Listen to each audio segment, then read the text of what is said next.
Galerinha, é o seguinte. Hoje a gente vai dar uma aula aqui sobre segurança, tá? Então é o seguinte. Por que é importante você ser seguro? Essa frase não é minha. A primeira vez que eu ouvi do Santiago, um abraço para você, Santiago, da Cris for Auto, que é o seguinte: a volta mais importante que você vai dar é a volta para casa. Porque se você não voltar para casa, acredite, não valeu a pena nada daquilo. Você pode ter se machucado, você pode ter até morrido, porque existe chance, é pequena, mas existe. Você pode ter tido um prejuízo financeiro ou causado um prejuízo aos outros, e nenhuma dessas coisas você quer. Então não basta ser rápido, você tem que ser seguro. Ser rápido tem que andar no limite, você vai ter que dançar com o acidente, você vai ter que flertar com a falta de controle, mas você precisa primeiro manter o controle, mas caso você não mantenha o controle, você vai usar alguns dos conselhos de segurança que eu vou dar aqui para poder ficar efetivamente mais seguro, tá ok? Eu vou começar. A história é a seguinte. Primeiro, a gente precisa ter um carro seguro. Essa é a primeira coisa que a gente vai precisar, que o carro seja seguro. Você tem que observar no carro manutenção básica e revisões nos itens que causam eventuais acidentes. Por exemplo, eu sei que o que eu vou falar é esdrúxulo, mas não custa nada lembrar. Se o rádio do seu carro parar de funcionar, não te causa acidente. O ar-condicionado parar de funcionar, se o câmbio parar de funcionar, se tanta coisa parar de funcionar, não te causa acidente. Vai te dar prejuízo, vai ser chato, mas não te causa acidente.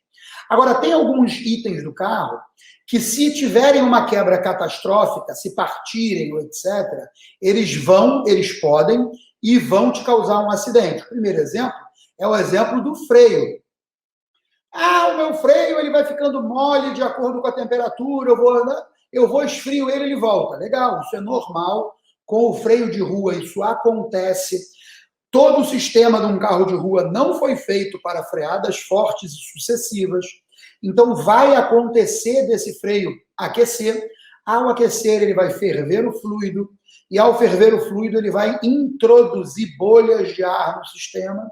E essas bolhas vão fazer com que o pedal fique macio, fique borrachudo, fique com baixa eficiência. Então, você percebeu isso, tira o pé, liga o alerta, olho no retrovisor, faz umas 2, 3 voltas esfriando, dá uma parada no box, vai no banheiro, pensa em tudo que você fez, pensa no que aconteceu, pensa no que você fez naquela volta, o que você não fez, e com isso você vai esfriar o carro ao mesmo tempo. Então você volta para a pista depois com a cabeça fresca, já tendo raciocinado, com o freio fresco e tal.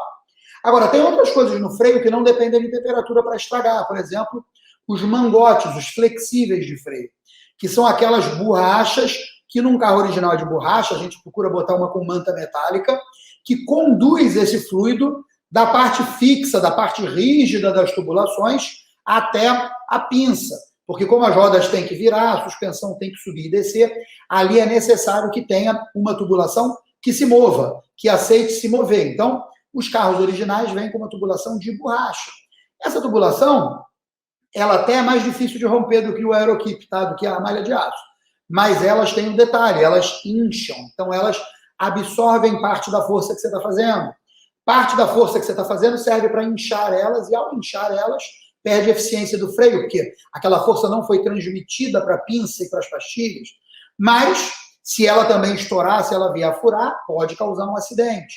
As mangueiras com malha de aço, elas, porque o mangote original, ele fura, ele dá pequenos vazamentos, você consegue ver, faz um pinga-pinga no chão, o pedal começa a ceder devagar. Alguns têm que tomar muito cuidado com isso. Eu vou comprar um aerokeep. A aerokeep é uma marca top, a melhor que tem. Mas se você comprar um ali na esquina em qualquer lugar, ela pode romper. Você não vai ter da pessoa um certificado de garantia de quanto de pressão aquilo aguenta, quanto de temperatura aquilo aguenta. Às vezes a gente não sabe direito qual é a origem daquele componente daquela peça. Então, aquilo pode te causar um acidente e ela sim pode partir de uma vez, tá? Então é engraçado isso, porque a mangueira de borracha original é mais segura do que a de aerokeep, ok? Só que de aerokeep gera mais performance. Então, o que você tem que fazer? Comprar uma de boa qualidade, não economizar nisso e ficar de olho nela. Toda vez que ela começar a querer se sujar de óleo, a gente chama de melejar, né? Seria ela ficar úmida de óleo em volta, a gente vai lá e troca ela, substitui. Ô, Sandro, mas isso aqui custa 300 prata, 200 prata. O acidente custa mais, pode ter certeza. Então, com relação ao freio, ele estando revisadinho, ele pode ser original do carro. Isso é muito importante, tá, galera?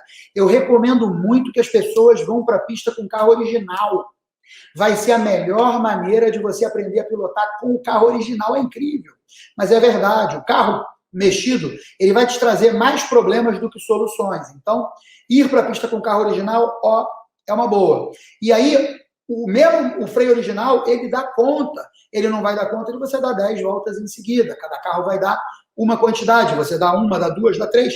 Sentiu que o pedal está cedendo a dureza, a rigidez, você está fazendo menos força para ele ceder mais, dá uma pausa, tira o pé, esfria, tal, e vai ser uma coisa que vai fazer bem para você e para o carro, tá? Outra coisa que você tem que prestar muita atenção no tocante a ter um carro seguro são os pneus. Primeira coisa que tem que saber é o seguinte, os pneus envelhecem com o tempo. O pneu pode estar novo, com os cabelinhos, 0 quilômetro, e ele pode estar inseguro.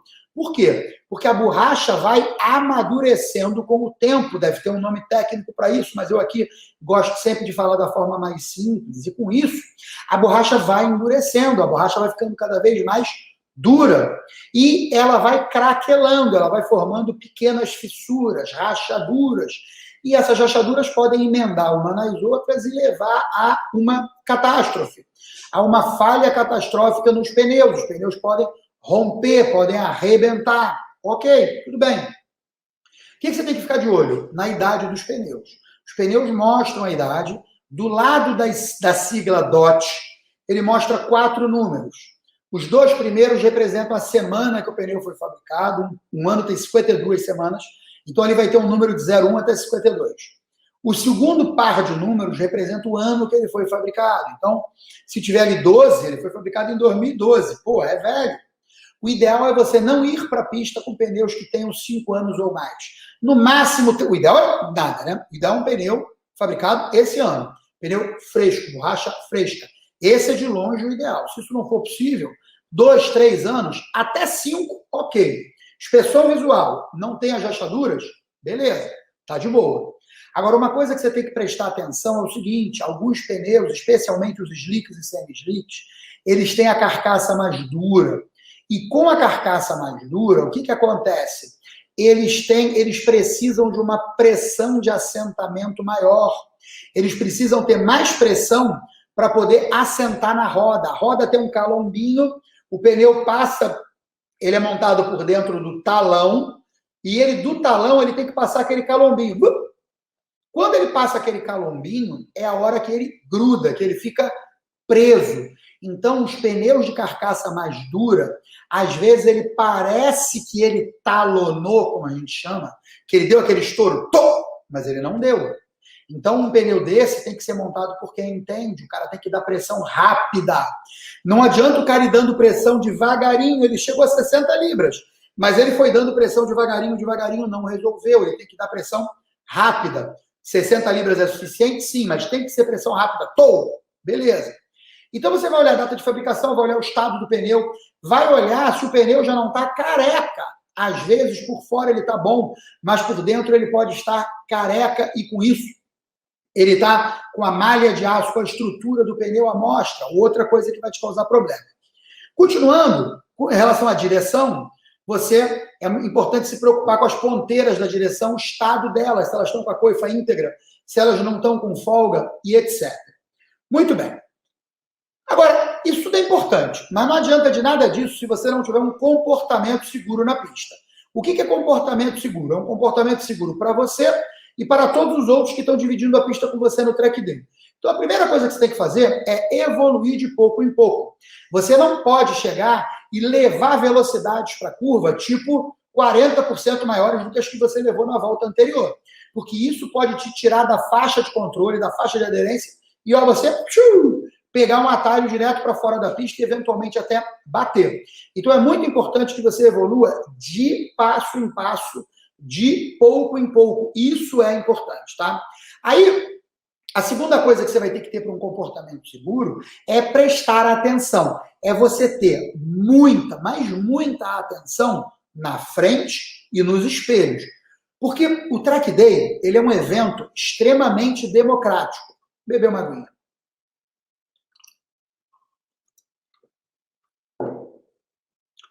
O Track Day é um evento extremamente democrático, tá certo? Então você vai ter carros lá de 80 a 800 cavalos.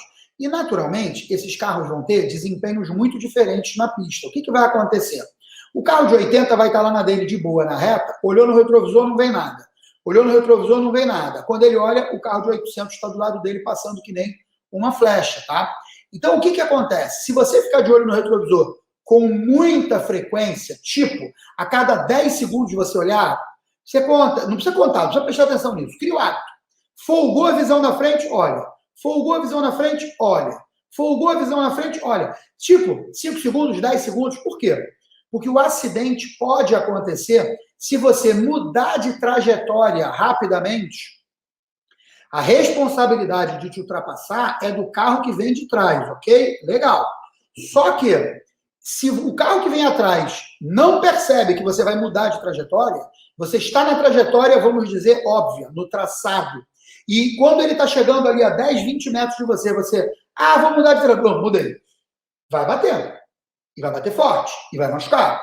Então, o que você precisa fazer? Ficar de olho no retrovisor, especialmente antes de mudar de trajetória. Vai mudar de trajetória? Olha para o retrovisor. Não vem ninguém. Ou vem e está longe. Eu identifiquei que carro é, ele não vai chegar. Tudo isso é uma questão de segundos, mas tem que fazer. Identificou, olhou, está longe, muda de trajetória, ok? Isso é mega importante, ok? Uma outra coisa que você tem que se preocupar é, exemplo, quebrou o motor do carro. Meu Deus do céu, isso pode acontecer? Pode. Quantas vezes acontece? Quase nunca. Mas se acontecer, escutou um barulho anormal, tira o carro do traçado. Não vai sujar a pista de óleo, tá? Prestar muita atenção nos ruídos e nas vibrações que o seu carro faz. O seu carro fala com você. Você só precisa estar apto a ouvir o que o seu carro está falando. Então, ele fala com você através de barulhos e vibrações. Como é que você vai fazer? Você vai estar sempre preocupado em olhar quais são os barulhos normais, quais são as vibrações normais. E estar com elas sempre na cabeça. Quando acontecer uma que não é normal, você pega e percebe e para no box, diminui a velocidade, para no box, vai verificar o que é e etc. Agora vem a parte mais legal. Essa é a parte mais importante e a parte mais legal, só que talvez ela seja um pouco diferente do que vocês imaginavam, tá?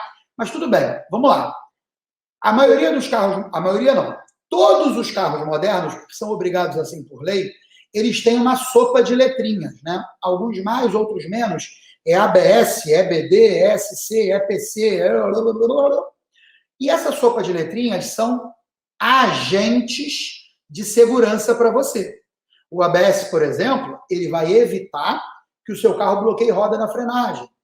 O controle de tração, ele vai evitar que o seu carro distracione numa saída de curva. O controle de estabilidade, ele vai evitar que o seu carro derrape numa saída de curva. Legal. E aí, galera? Sandro, eu entro na pista, a primeira coisa que eu faço é desligar tudo isso. Isso aí é atrapalhativo. Eu vi você falando numa live que isso é atrapalhativo. A primeira coisa que eu faço é desligar tudo isso. Cara, de boa. É verdade, sim, que isso é atrapalhativo, tá? Você vai virar mais rápido sem isso. Você vai virar mais rápido com isso tudo desligado. Mas você também pode virar história. Você pode virar foto desagradável mais rápido com tudo isso desligado. Então, o que você precisa fazer? Você precisa usar isso a seu favor. A gente tem que entender o seguinte. Primeira coisa, vamos entender por que eles são atrapalhativos e depois eu vou explicar para vocês como que faz para usar eles a seu favor, ok? Eles são atrapalhativos pelo seguinte. Como que o ABS faz para te proteger de um bloqueio de roda? O ABS ele tem sensores de velocidade nas 4 rodas e ele percebe que velocidade essas rodas estão, que velocidade elas deveriam estar naquele momento, e se uma variou a velocidade em relação à outra. Com esses dados e uma matemática doida que tem dentro lá desse cérebro eletrônico dele, ele sabe se tem roda bloqueando ou se não tem roda bloqueando. E aí, o que ele faz com isso? Ele desbloqueia a roda. Agora, como que ele faz para desbloquear? Qual é o único remédio, qual é o único recurso que o ABS tem para fazer aquela roda desbloquear? Soltar a pressão do freio. Não, Sandro, mas eu não solto, não. Meu pé está lá, ó, travadão no final. O seu pé está travadão no final. Só que existe um módulo deste tamanho, debaixo do capô do seu carro, e esse módulo, ele recebe essa pressão que você fez, e lá dentro ele tem umas válvulas, ele tem até um motorzinho capaz de frear o carro também, em alguns carros mais modernos. E o que ele faz? Ele vai e libera a pressão. Você continua apertando, mas ele libera aquela pressão. E quando ele faz isso, de liberar aquela pressão, ele faz aquela roda ter condições de voltar a girar. Ela volta a girar, o cérebro lá percebe que ela voltou a girar, e o cérebro vai lá e deixa a pressão voltar para aquela roda de novo. Então, o único recurso que o ABS tem, o resto da sopa de letrinha é igual. Eu vou explicar os outros depois. Mas o resto da sopa de letrinha é igual. Mas estou falando agora do ABS. O único recurso que o ABS tem é soltar o freio. Num carro sem ABS, muitos de vocês já dirigiram, na chuva especialmente, você vai lá, se distrai, pisa com força, travou. O que você faz? Tira o pé do freio e coloca de novo, ok? O ABS faz isso. Então, mas Sandro, a história é a seguinte. Aquele cérebro que você falou do ABS que está lá, ele vai fazer isso melhor do que eu vou fazer isso. Então, ao fazer isso melhor do que eu vou fazer, o carro vai frear mais. Não vai, não. Pode ter certeza. Com o mínimo de treinamento, você vai fazer a função do ABS melhor do que aquele cérebro que está lá. Por quê? Porque o ABS, ele não sabe se é uma senhora de 70 anos indo no supermercado. Ele não sabe se é um cara igual você que está querendo acelerar demais. Ele não sabe o que está acontecendo. Ele é programado para proteger. Ele pensa assim, e agora? Eu libero um pouco de esportividade ou eu protejo? Ele protege. Ele vai proteger, ele não vai liberar esportividade nenhuma. Já você no controle, você vai liberar esportividade, tá? Então ele sempre vai ser mais lento que você. Mas, Sandro, então ele é um atrapalhativo. Quanto que ele é um atrapalhativo? Eu vou dizer para vocês. Eu tive uma experiência numa pista de 1 minuto e 15 que tem aqui no estado do Rio de Janeiro, Plano Speed Park, lá em Campos dos Goytacazes, no estado do Rio de Janeiro. Um abraço para o Fabrício, lá do Plano Speed Park. O que acontece? É um autódromo muito bacana, muito seguro aqui no norte do estado do Rio de Janeiro. É o único autódromo que nós temos no estado do Rio de Janeiro, tá? Eu fui lá andar uma vez com uma BMW. E eu, com toda essa experiência, comecei a andar com a sopa de letrinhas toda ligada. E passei o dia inteiro andando com a sopa de letrinhas ligada. Me habituei ao carro, peguei a mão da pista, fiquei legal. No final do dia, a pista estava fresca, eu fui lá, desliguei tudo e baixei 2 segundos. Então, numa pista de 1 minuto e 15, você baixa 2 segundos. Em Interlagos, talvez baixasse 4 segundos, 3 segundos. Faz muita diferença, tá, galera? Só que, mesmo assim, eu recomendo que você use ele. Primeiro, para a sua segurança. E agora, eu vou ensinar a segunda razão. A segunda razão é que vocês mais vão gostar e é a mais bacana. Ele vai ser o seu instrutor de pilotagem. O ABS vai ser o seu instrutor de pilotagem. O controle de tração vai ser seu instrutor de pilotagem.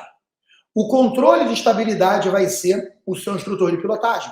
Aprenda quando o ABS entra, o pedal daquela vibrada.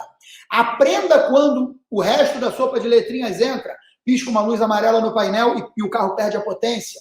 Por que esses caras vão ser o seu instrutor de pilotagem? Eles vão indicar para você que você passou do limite. Eles vão indicar isso para você. Que limite? O limite da sopa de letrinhas, que é aqui, tá? O nosso limite, a gente consegue trazer ele até aqui, até aqui, até aqui, tá? Mas o limite da sopa de letrinhas, ele é fixo, ele é feito para segurança, então ele é aqui, ó. É um limite bem seguro, é um limite bem conservador. Caramba, tem horas que falta palavra, né? É um limite bem conservador, tá? O limite é aqui. Legal. Aí o que acontece? Deixa eu só tirar isso aqui da minha frente, tá? Aí o que acontece? Toda vez que entrar nesse limite, você vai perceber. Então você vai treinar o que o dia todo? O que você vai treinar o dia todo? Você vai treinar a andar no limite de entrar essa sopa de letrinha. Você entrou, tira o pé um pouquinho, solta um tiquinho do freio, você vai começar a se condicionar aquilo. E aí você vai poder passar o dia inteiro lapidando a sua volta, cuidando de fazer cada detalhe da sua volta ser uma dança de balé, uma dança fluida, uma coisa de balé. Aliás, falando nisso, eu queria pedir para todo mundo que está assistindo o seguinte, antes que eu me esqueça.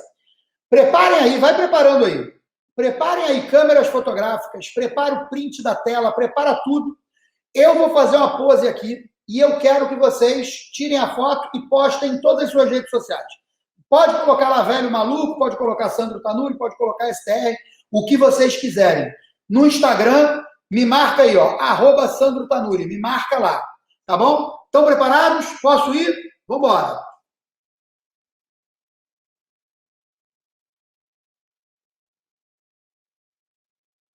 Já foi? Vou parar, hein?